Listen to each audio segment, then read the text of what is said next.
Hi నమస్తే. నేను మీ journalist రెహమాన్ని.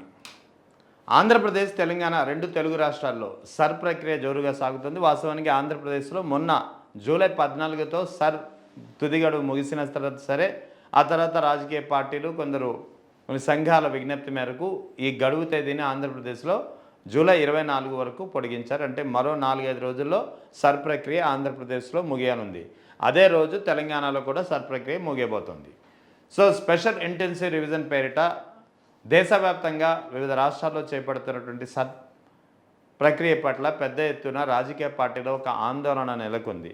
ఎందుకంటే ఏ రాజకీయ పార్టీకి అనుకూలంగా ఉన్న ఓట్లు ఎక్కువ పోతాయనే ఒక ఆందోళన మాత్రం పెద్ద ఎత్తున పీడిస్తుంది. ఎందుకంటే గతంలో జరిగినటువంటి ఘటనలో బీహార్ ఎన్నికలు కావచ్చు, మధ్యప్రదేశ్ ఎన్నికలు కావచ్చు, తమిళనాడు ఎన్నికలు కావచ్చు, వెస్ట్ బెంగాల్ ఎన్నికలు కావచ్చు, కేరళ ఎన్నికలు కావచ్చు, అస్సాం ఎన్నికలు కావచ్చు, ఈ అన్ని రాష్ట్రాల్లో జరిగినటువంటి ఎన్నికల్లో ముందు జరిగినటువంటి సర్ ప్రక్రియ ఆ ఎన్నికల్లో వివిధ రాజకీయ పార్టీల గెలుపోటములపై తీవ్రమైనటువంటి ప్రభావం చూపించింది. అందుకే సర్ అనేటప్పటికీ పెద్ద ఎత్తున ఒక ఆందోళన వ్యక్తమవుతుంది ఆంధ్రప్రదేశ్, తెలంగాణ రాష్ట్రాల్లో. ప్రస్తుతం ఆంధ్రప్రదేశ్ గురించి మాట్లాడుతున్నాం. ఆంధ్రప్రదేశ్లో మరో 4-5 రోజుల్లో సర్ ప్రక్రియ ముగియబోతుంది.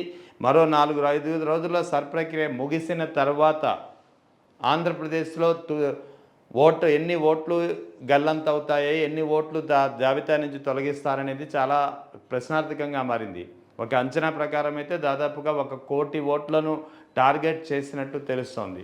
సో ఇది పక్కన పెడదాం, ఇది తుది జాబితా వచ్చిన తర్వాత తెలుస్తుంది. కానీ ఇప్పుడు యాజ్ ఆన్ డేట్ ఇప్పుడు ఉన్నటువంటి స్టేటస్ ప్రకారం ఆంధ్రప్రదేశ్లో ఇప్పటికే 43,62,387 ఓట్లు, ఏకంగా 43 లక్షల ఓట్లు సర్ ప్రక్రియ ఇంకా కొనసాగుతుండగానే గల్లంతైనట్లు చాలా స్పష్టంగా తెలుస్తుంది. అది కూడా ఓటర్ల జాబితా మరో 4 రోజుల్లో ముగియనుంది. ఇప్పటికే 100% ఓట్లను డిజిటలైజ్ చేసేశారు వివిధ జిల్లాలో అని చెప్పి ఎలక్షన్ కమిషనే స్పష్టంగా చెబుతోంది.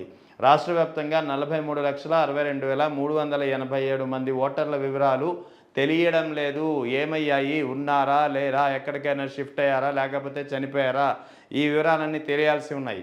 సో ఓవరాల్గా రాష్ట్రం మొత్తం మీద 10.48% అంటే 43 లక్షలు ఏదైతే అనుకుంటున్నామో మొత్తం ఓటర్లు రాష్ట్రంలో ఉన్నది 4,16,27,694 అయితే ఇందులో 10.48% అంటే 43,62,000 ఓట్లు పూర్తిగా ఎక్కడ ఉన్నాయి, గల్లంత అయిపోయినట్లు చాలా క్లియర్గా ఎలక్షన్ కమిషన్ అందించినటువంటి వెల్లడి చేసినటువంటి వివరాల ద్వారా తెలుస్తుంది. ఇందులో ఈ ఓవరాల్గా ఓట్లు గల్లంతైనట్టుగా చెప్తున్నటువంటి 43 లక్షల ఓట్లలో మొదటి ప్లేస్లో తిరుపతి ఉంది, ఏకంగా 16.38%తో. రెండవ స్థానంలో నెల్లూరు ఉంది. ఆ తర్వాత 14.87 లక్షలు అంటే ఈ 43 లక్షలు ఏదైతే గల్లంతయ్యాయని చెప్తే మొత్తం 4.16 కోట్ల ఓట్లు ఏదైతే ఆంధ్రప్రదేశ్ మొత్తం మీద ఉన్నాయో ఇందులో 14.87 లక్షల ఓట్లు చనిపోయినట్లుగా, అంటే 14.87 లక్షల మంది ఓటర్లు చనిపోయారు. సో దీన్ని ఖచ్చితంగా దాని నుంచి డిలీట్ చేస్తారు.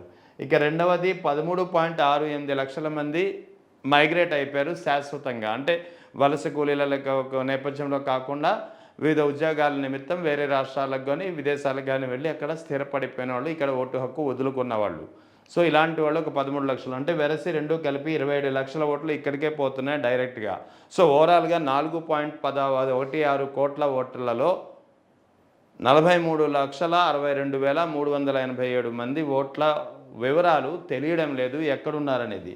సో దీనికి సంబంధించి ఇంకా ఈ 43 లక్షల మంది కూడా ఎలా గల్లంతయ్యారనేది, ఎందుకంటే ఇప్పుడు ఇంకా 4-5 రోజులు గడువు ఉంది కదా అంటున్నారు, కానీ వాస్తవానికి రాష్ట్ర వ్యాప్తంగా అన్ని జిల్లాల్లోనూ ఈ ఎన్యూమరేషన్ ప్రక్రియ ఏదైతే ఉందో అది దాదాపుగా ముగిసింది. ఇంకా కొన్ని మాత్రమే ఉన్నాయి. దాదాపుగా చాలా వరకు వివరాలు 100% డిజిటలైజ్ అయిపోయినట్టు వివిధ జిల్లాల కలెక్టర్ల నుంచి ఎలక్షన్ కమిషన్కి అందినటువంటి వివరాల ఆధారంగా ఈ వివరాలు బయటకు వచ్చాయి. సో ఇక్కడ ఎమ్యూనరేషన్ ఫామ్స్ తిరిగి రావాల్సింది ఇంకా 43,62,000 మంది నుంచి. ఇంత స్వల్ప కాలంలో ఈ 4-5 రోజుల కాలంలో ఇక ఈ 43 లక్షల మంది నుంచి ఎమ్యూనరేషన్ ఫామ్లు తిరిగి వస్తాయనేది అనుమానమే, సందేహమే. అందుకే ఈ 43 లక్షల మంది ఖచ్చితంగా ఓటర్లు ఏమయ్యాయి, గల్లంత అయిపోయినట్టే అనేది ఒక ప్రాథమికంగా ఉన్నటువంటి అంచనా. ముఖ్యంగా రాష్ట్ర ఎన్నికల ప్రధాన అధికారి వివేక్ యాదవ్ కూడా ఇదే చెప్పారు. సో ఇదంతా ఇలా ఉంటే మరోవైపు దీనికి సంబంధించే క్లియర్ డేటా ఉంది. ఇక్కడ జిల్లాల వారీగా తిరుపతి జిల్లాలో మొత్తం ఓట్లు 17,69,000 ఉంటే 2,89,000 ఓట్లు దాదాపుగా నెల్లూరు తిరుపతి జిల్లా నుంచి గల్లంత అయినట్టు తెలుస్తోంది. అంటే కోల్పోయే అవకాశం, ఓట్లు కోల్పోయేది. నెల్లూరు రెండవ ప్లేస్లో ఉంది.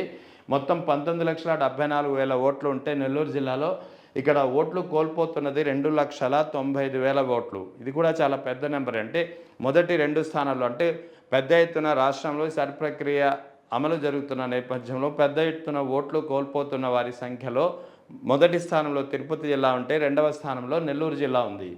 సో ఆ తర్వాత కాకినాడ జిల్లా లాస్ట్ నుంచి రెండవ స్థానంలో ఉంది. ఇక మూడవ స్థానంలో పోలవరం జిల్లా 2,78,000 ఓట్లు ఉంటే 39,892 ఓట్లు పోతున్నాయి.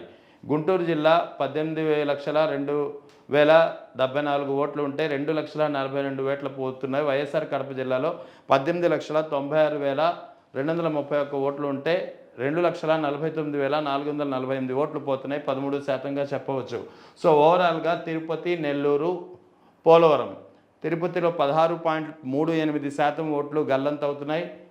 నెల్లూరులో 14.97% ఓట్లు గల్లంతవుతున్నాయి. పోలవరంలో 14.32% ఓట్లు గల్లుతున్నాయి. 4వ స్థానంలో గుంటూరు జిల్లా ఉంది. 13.48% ఓట్లు గల్లంతవుతున్నాయి. సో ఓవరాల్గా తిరుపతిలో భారీగా ఓట్లు గల్లుతున్నాయి. ఇక అతి తక్కువగా ఓట్లు గల్లంతవుతున్నటువంటి జిల్లాలో పశ్చిమ గోదావరి జిల్లా ఉంది. ఇందులో 4.89% మాత్రమే ఓట్లు గల్లంతవుతున్నాయి. అంటే దాదాపుగా అక్కడ మొత్తం ఎమ్యూనరేషన్ ఫామ్స్ని తిరిగి ఎలక్షన్ కమిషన్కు చేరినటువంటి పరిస్థితి. సో ఇక్కడ ఓవరాల్గా చెప్పొచ్చేది ఏంటంటే సర్ ప్రక్రియ జూలై 24తో ముగియనుంది. సో జూలై 24తో ముగిసిన తర్వాత అబ్జెక్షన్స్ రైజ్ చేసుకోవడానికి ఒక టైం ఇస్తుంది.